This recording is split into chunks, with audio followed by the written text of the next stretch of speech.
Hello viewers, welcome to the lecture series of limits and derivatives. So in the last lecture we were discussing some theorems which will be helpful to calculate the limit, and we were discussing sandwich theorem. Sandwich theorem. So sandwich theorem क्या बताती है कि suppose आपके पास एक कोई function है, suppose g, ये आपका फंक्शन g है और मैं इसकी लिमिट निकालने में इंटरेस्टेड हूं एट पॉइंट a, बट मैं डायरेक्टली इसकी लिमिट निकाल नहीं पा रहा हूं. तो the idea which sandwich theorem presents is कि आप कुछ ऐसे फंक्शन f और h लेके आइए सच दैट कि आप g को बाउंड कर सके उस पर्टिकुलर डोमेन में h और h से, f और h से, सो दैट f की लिमिट और h की लिमिट पॉइंट a पे सेम पॉइंट पे कन्वर्ज करे और वही हमारी क्या हो जाएगी, g की लिमिट हो जाएगी. So what I am trying to say is कि आप एक फंक्शन चूज कीजिए h सच दैट ये आपका हो गया hx और ये आपका आ जाएगा fx, कुछ इस तरीके से. सो आप देख सकते हैं इस डायग्राम में कि ये जो पॉइंट्स हैं हमारे, ये तीनों पॉइंट्स, ये तीनों के तीनों कर्व्स ये सेम पॉइंट पे टेंड कर रहे हैं अराउंड a. सो जो हमारा फंक्शन g है उसको हम g जो है हमारा h और f के दोनों के बीच मिलाई कर रहा है. एक तरह से ये f नीचे से और h ऊपर से और g बीच के अंदर एक सैंडविच बन रहा है. That's why this theorem is known as sandwich theorem. ये हमारा hx f less than gx less than hx, हमने f और h ऐसे चूज करे हैं जो g को बाउंड कर सके, अपने बीच में दबा के रख सके, और फिर हम a पे इनकी लिमिट निकालेंगे. और अगर limit fx x tends to a equal to l आ गया, limit x tends to a hx भी अगर आपका l आ गया, then we say limit x tends to a gx is l. So एक काफ़ी ज़्यादा हेल्पफुल रिजल्ट है जो आपको बहुत सारी डिफरेंट टाइप ऑफ फंक्शंस के लिमिट निकालने में हेल्प कर सकता है. So let's see some examples and find the limits of trigonometric function with the help of this theorem. Limits of trigonometric functions. So example number 1. Example नहीं कहूँ या फिर इसको मैं डायरेक्टली एक रिजल्ट की तरह आप याद रख सकते हैं इसको, क्योंकि हमेशा तो आप इसको निकालेंगे नहीं पूरा का पूरा, तो इसको आप मेमोराइज कर सकते हैं. कुछ स्टैंडर्ड रिजल्ट्स हैं जो मैं आपको आने वाले लेक्चर्स में एक साथ प्रोवाइड कर दूंगा, बट आप उसको फिर भी साथ में एक बार मेमोराइज करते चलिए, आपको हेल्पफुल रहेगा. तो फिलहाल के लिए हम निकालना चाहते हैं limit x tends to 0 sin x upon x. इसकी लिमिट निकालना चाहते हैं एट x टेंड्स टू 0 पे. तो अब देखो कैसे निकालेंगे इसके पास. हमने जितने भी अब तक मेथड स्टडी किए हैं, हमने क्या क्या देखा है, एक एग्जिस्टेंस ऑफ लिमिट देखा है. अब उससे निकाल के देखो, कुछ नहीं फायदा होगा क्योंकि h और h sin h upon h फिर से बच जाएगा और h 0 को जा रहा होगा, उससे भी कुछ नहीं मिलेगा. उसके अलावा हमने पॉलिनोमियल्स के बारे में स्टडी किया, तो ये तो पॉलिनोमियल है नहीं, sin x एक ट्रिग्नोमेट्रिक फंक्शन है. माना कि हमारे पास कुछ एक्सपेंशन वाला एक मेथड होता है जिससे हम sin x को एक्सपैंड कर देते हैं पॉलिनोमियल्स की फॉर्म में और फिर उसके बाद उसको सॉल्व कर सकते हैं. बट हमने वो भी मेथड स्टडी नहीं किया है, हमने जितना स्टडी किया है उसकी मदद से करना चाहते हैं हम. तो कैसे करें? सो यहाँ पे आएगी काम हमारी सैंडविच थ्योरम. तो सैंडविच थ्योरम की मदद से हम यहाँ पे एक बाउंड बनाएंगे हमारे फंक्शन के लिए कुछ इस तरह का. अब ये बाउंड आया कहाँ से, उसमें जाने में कोई फायदा नहीं है. जस्ट रिमेंबर दिस कि sin x अपॉन x को हम cos और 1 से बाउंड कर सकते हैं, ये आप ध्यान रखिए, ठीक है. तो अब ये बाउंड कर दिया मैंने, और जब मैं लिमिट x टेंड्स टू 0 निकालता हूँ फॉर cos x, तो ये कहाँ जाएगा, जैसे जैसे x 0 को जाएगा cos x कहाँ जाएगा, हमारा 1 को जाएगा. और लिमिट x टेंड्स टू 0 1 ये कहाँ जाएगा, 1 को जाएगा. और हमारी सैंडविच थ्योरम में हमने क्या कहा था कि अगर आपके जो बाउंड्स हैं एक पॉइंट पे सेम पॉइंट को जा रहे हैं, सेम लिमिट को जा रहे हैं, तो जिस फंक्शन को हमने बाउंड किया था, जैसे साइन एक्स अपॉन एक्स को जो बाउंड कर रहे हैं अपन, तो उसकी लिमिट भी क्या होगी, 1 ही होगी. So therefore by sandwich theorem,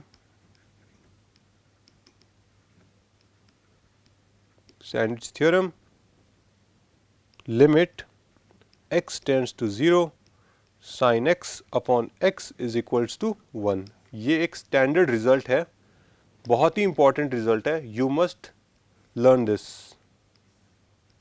ये आपको याद होना चाहिए, क्योंकि काफ़ी सारे प्रॉब्लम्स आएंगे जहाँ पे ये डायरेक्टली यूज़ हो रहा होगा, और हर बार आप इसको ऐसे निकालेंगे नहीं, ज़रूरत नहीं पड़ेगी फिर आपको.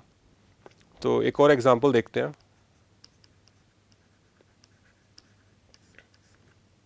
Limit x tends to 0 1 minus cos x upon x. ये अब आ गया हमारे पास. इसकी लिमिट कैसे निकाली जाए? क्या हमें इसके लिए भी कुछ बाउंड फाइंड आउट करना पड़ेगा, या फिर कोई और हमारे पास एक बेहतर मेथड है यहाँ पे? अगर आपने थोड़ी बहुत ट्रिग्नोमेट्री पढ़ी होगी तो आपको एक फॉर्मूला याद होगा कि 1 minus cos x is equal to 2 sine square x by 2. एक छोटी सी हिंट दे रहा हूँ मैं आपको.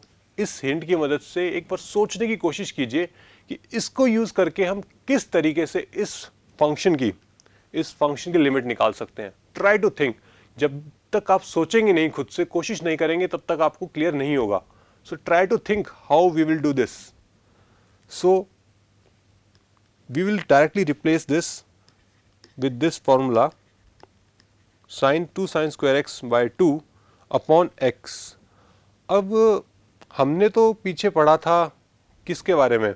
हमने पढ़ा था साइन एक्स अपॉन एक्स के बारे में पढ़ा था. बट हमारे पास क्या आ रहा है? Sine square x by 2 upon x आ रहा है. तो कुछ चेंजेस करने की ज़रूरत है, सो दैट कि मैं एक ऐसी फॉर्म ला सकूं सच दैट कि मैं इसकी लिमिट निकाल सकूं आसानी से. यहाँ पे x टेंड्स टू 0 था, ठीक है. तो कुछ चेंजेस करने की हमें यहाँ पे ज़रूरत पड़ेगी. ओके, सो क्या चेंजेस करें?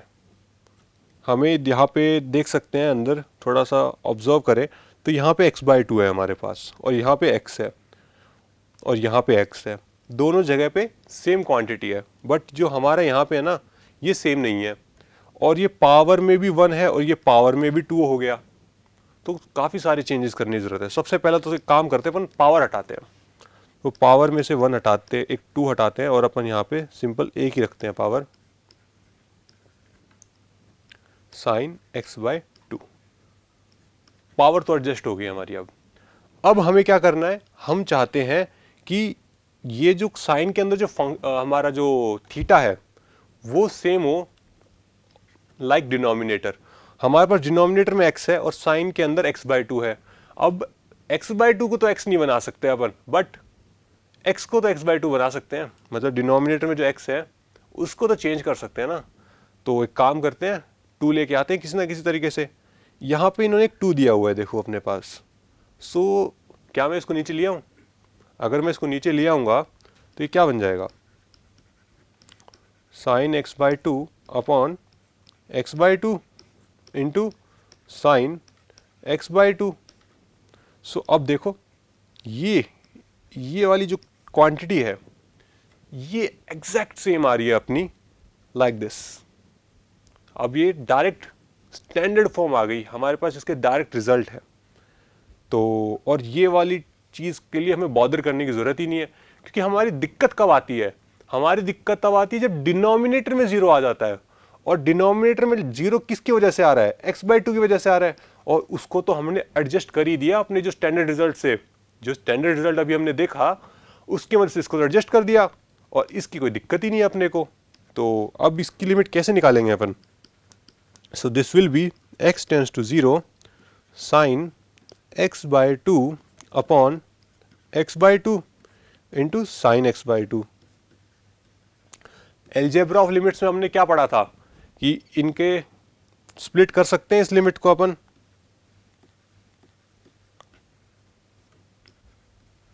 सो this will be same. Okay, अब देखो, ये वाली जो चीज़ है अपनी पूरी की पूरी, ये है हमारी 1. ये हमने अभी देखा है पीछे, ठीक है, ये 1 है हमारा। और इसके बारे में क्या कह सकते हो, try to think, pause the video and try to think कि हम इसके बारे में क्या कह सकते हैं। जब x हमारा 0 को जा रहा है तो साइन x/2 कहाँ जाएगा? साइन 0 कितना होता है? 0 होता है। तो जैसे जैसे अपन साइन को 0, x को 0 की तरफ लेके जाएंगे, तो मैं आपको एक ग्राफ ड्रॉ करके दिखाता हूं। साइन का ग्राफ कुछ इस तरीके से बनता है ना, ये हमारा 0 है और ये अपना π/2 है। तो जैसे जैसे मैं 0 की तरफ जा रहा हूं, ऐसे ये मैं 0 की तरफ गया तो मेरा साइन कहाँ जा रहा है? 0 को जा रहा है। और मैं लेफ्ट साइड से भी अगर 0 को जाता हूँ इस तरह से, तो साइन कहाँ जा रहा है? 0 को जा रहा है। तो दिस मीन्स कि this term is 0, this whole quantity will be 0। So हमारे पास क्या आ रहा है? 1 into 0, so the final answer will be 0। So I hope the limit of this function is very much clear to you. So आपको एक काफ़ी ज़्यादा आइडिया हो गया होगा कि किस तरीके से टैकल करना है प्रॉब्लम्स को, मैनिपुलेट करना पड़ता है। मैथ्स की ब्यूटी ही यही है कि आप कुछ भी कभी भी मल्टीप्लाई कर सकते हैं, डिवाइड कर सकते हैं, मैनिपुलेट कर सकते हैं चीज़ों को, सो दैट कि आप अपना डिजायर्ड रिजल्ट को पा सके। तो एक और एग्जाम्पल देखते हैं सिंपल सा।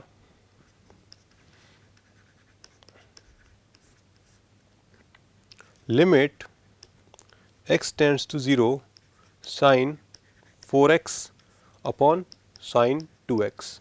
और हमारी लिमिट क्या पढ़ के आए हैं पीछे हम? Sine x by x equal to 1।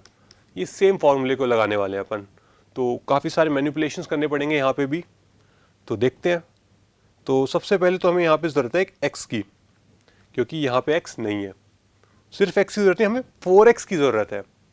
तो एज यूजुअल हमने जो एक प्रॉब्लम देखा था, उस जहाँ पे जिस चीज़ की कमी हो रही है हम क्या करते हैं? उसको मल्टीप्लाई डिवाइड कर देते हैं। तो 4x की कमी है तो 4x मल्टीप्लाई डिवाइड कर दो, simple.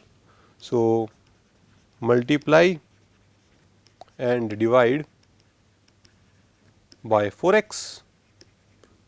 So limit x tends to 0 sine 4x by 4x into 4x by sine 2x। तो ये वाली जो चीज़ है, ये वाला हिस्सा तो हो गया एडजस्ट। अभी ये वाला बचता है। और पीछे जो प्रॉब्लम किया था हमने, यहाँ पे साइन x/2 बच गया था, ये देखो ऐसे बच गया था, बट हमें उसको एडजस्ट करने की जरूरत नहीं पड़ी थी। क्यों नहीं पड़ी थी? मैं बार बार आपको कह रहा हूँ, हमें डिनोमिनेटर में 0 पसंद नहीं है। न्यूमिनेटर में पढ़ा रहे हमें कोई दिक्कत नहीं है, बट यहाँ पे क्या हो रहा है? इस वाले एग्जाम्पल में हमारे डिनोमिनेटर में 0 बच जा रहा है, क्योंकि जब x 0 को जाएगा तो साइन 2x ये जो टर्म है ये 0 को जाने लगेगा, जो कि हमारे लिए प्रॉब्लमेटिक टर्म है। तो हमें इसको भी अब मैनेज करना पड़ेगा समहाउ। तो क्या करें? तो इसी फॉर्मूले का यूज़ करते हैं। तो जैसे कि हमने एक एग्जाम्पल देखा था, उसमें नीचे ही बना दिया था मल्टीपल। जैसे हमने x की power n minus n upon x minus a में क्या किया था कि एक यहाँ पे बना दिया था, एक 1 अपॉन एक ऐसे करके कुछ क्वांटिटी बना दी थी, है ना। तो सेम टाइप का कुछ करने की कोशिश करते हैं, ठीक है। So this will be sine 4x upon 4x into 2 upon sine 2x upon 2x। अब ये थोड़ा ठीक लग रहा है। क्यों ठीक लग रहा है? क्योंकि देखो, जब मैं x को 0 को भेजूंगा ये चीज़ 1 को चली जाएगी, और जब मैं ये वाली चीज़ कहाँ चली जाएगी? 1 को चली जाएगी। तो अब 0 नहीं आ रहा कहीं पे, अब 0 सब जगह से एलिमिनेट हो चुका है।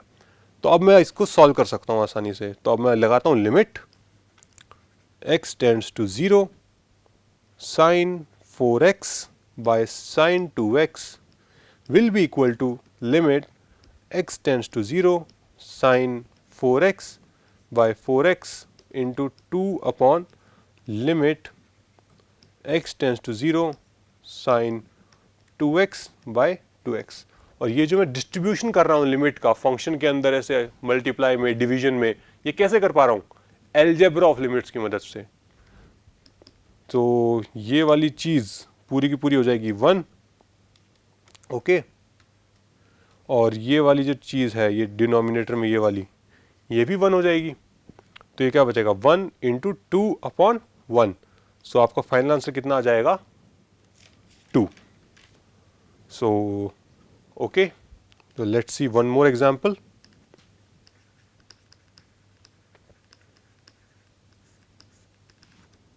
Limit x tends to 0 10x upon x. अब ये तो 10 आ गया, 10x के लिए क्या करें? तो हमने एक ही फॉर्मूला पढ़ा है अब तक कुल मिला के, साइन एक्स अपॉन एक्स. सो उसी में कुछ करने की कोशिश करते हैं, यही लाने की कोशिश करते हैं. तो हमें पता है कि 10x इक्वल टू कितना होता है, साइन एक्स अपॉन एक्स होता है ना, sorry sine x upon cos x होता है. तो यहाँ पे रखते हैं, देखते हैं कुछ होता है कि नहीं होता है. So 10x upon x will be same as sine x upon cos x into 1 upon x. तो बात तो बन रही है, क्योंकि हमारी डिजायर्ड फॉर्म क्या है, साइन एक्स अपॉन एक्स. हम चाहते हैं वो वाली फॉर्म आए, और ये आती हुई दिख रही है कि थोड़ी थोड़ी. सो this will be sign x upon x. अब मैं इसके ऊपर लिमिट निकाल सकता हूँ आराम से. इस पे लिमिट अप्लाई कर दो, x टेंस टू 0, और ये जो टर्म है ये वाली, ये आपकी 1 हो जाएगी. और ये कॉस वाली टर्म को भी एडजस्ट करने में कोई दिक्कत नहीं आएगी. क्यों नहीं आएगी? क्योंकि जैसे जैसे आप x को 0 लेके जाएंगे, कॉस कहाँ जाता है, कॉस जाता है अपना 1 को. अगर मैं ग्राफिकली इसको देखूं तो कॉस का ग्राफ कैसा बनता है, कॉस का ग्राफ बनता है कुछ इस तरीके से. ठीक है, तो ये अपना पॉइंट 0 आ गया, और ये अपना होता है 1. तो जैसे जैसे अब मैं x को 0 के करीब लेके जा रहा हूँ इस तरीके से, तो आप देख पा रहे होंगे कि मेरा कॉस हमेशा 1 की तरफ टेंड कर रहा है. और हम लेफ्ट हैंड साइड से भी देखें तो जैसे जैसे मैं लेफ्ट साइड से 0 के करीब जा रहा हूँ, तो मेरा कॉस कहाँ जा रहा है, 1 की तरफ जा रहा है. तो देयरफॉर नीचे 0 की दिक्कत नहीं हो रही है, नीचे जो क्वांटिटी है वो 1 है. और ये वाला तो हमने पहले से ही दिखा दिया कि 1 है. तो ये क्या बन गया, 1 इंटू 1, क्योंकि जब यहाँ पे मैं लिमिट अप्लाई कर दूंगा, देयरफॉर ये 1 के लिमिट लगाने के बाद 1 के बराबर लिखेंगे हम इसे. Therefore limit x tends to 0 10x upon x is same as limit x tends to 0 1 upon cos x into sine x upon x. and this is same as limit x tends to 0 1 upon cos x into limit x tends to 0 sin x upon x. So this is 1 into 1. So this will be 1. So हमने काफ़ी सारे अलग अलग तरह के problems देखे. हमने main तो एक ही फॉर्मूला देखा है, साइन एक्स अपॉन एक्स, और उसकी मदद से हमने काफ़ी सारे अलग अलग तरह के प्रॉब्लम सॉल्व किए. उनको सॉल्व करने में हमारी बेसिकली मदद किसने की, तो जो फंडामेंटल्स आपने इससे पहले जो ट्रिग्नोमेट्री के फंडामेंटल्स हो गए, तो उन चीज़ों को यूज़ किया है. तो आपको फार्मूलाज याद होना बहुत इंपॉर्टेंट है, क्योंकि वो सारे के सारे फार्मूलाज यहाँ लगने वाले हैं, तभी आप कर पाएंगे. अगर आप फार्मूलाज याद नहीं है तो फंसेंगे. ग्राफ याद होना चाहिए, क्योंकि अगर ये ग्राफ नहीं, अगर आपको पता है तब तो कोई दिक्कत नहीं है. अगर आपको याद है कि कॉस एक्स कहाँ जाएगा x टेंस टू 0 पे, तब दिक्कत नहीं है. बट अगर नहीं पता तो ऐसे समझ सकते हैं आप, वो तो चलो प्रैक्टिस करते करते आपको याद हो ही जाएगा. So that would be all for this lecture. Thank you very much.